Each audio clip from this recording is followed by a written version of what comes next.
Isang mapagpalang araw po sa ating lahat, higit sa lahat sa ating Panginoon. Ako po si Mark Angel Lingkod at welcome po sa ating daily devotion with Pastor Russell Ocampo. And si Ezekiel pa rin, yung character na tatalakayin natin ngayong araw. And ang topic natin is about Watchmen of God. Sa scripture naman po ito po matatagpuan sa Ezekiel chapter 3. Ang sabi po dito, sinabi pa sa akin, kainin mo ang aklat na ito pagkatapos magpahayag ka sa sambayanan ng Israel. So sa ating katuruan, ito yung as watchmen tayo. Number 1, our responsibility is to sound the alarm. So bilang mga watchmen, yung ating pangunahing tungkulin ay magbigay ng babala kapag may panganib or pagkakasala na darating.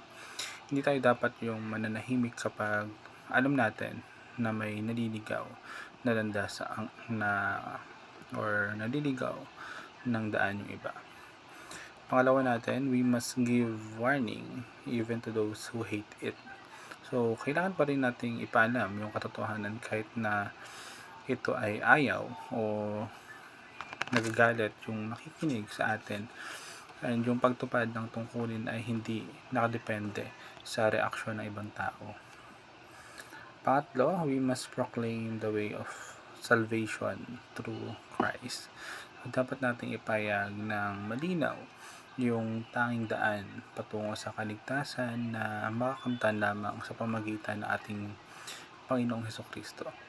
Ito yung pinakamahalagang mensahe na dapat nating ibahagi sa lahat. Sa ating application naman, take responsibility for people's eternal destiny. So, tanggapin natin yung responsibilidad para sa kalagayan din ng para sa kalagayang pang walang hanggan ng ating kapwa at huwag nating baliwalain yung kalagayan or yung kanilang spiritual na kalagayan. And yung bawat isa ay may halaga sa paningin ng ating Panginoon, kaya dapat natin silang alalahanin din. Pangalawa, be innocent of the blood of all those around us.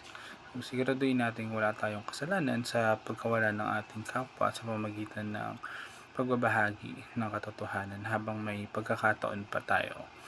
And kapag sinabi natin yung dapat nating sabihin, malinis yung ating buddhi o yung konsensya sa harap ng ating Panginoon Diyos.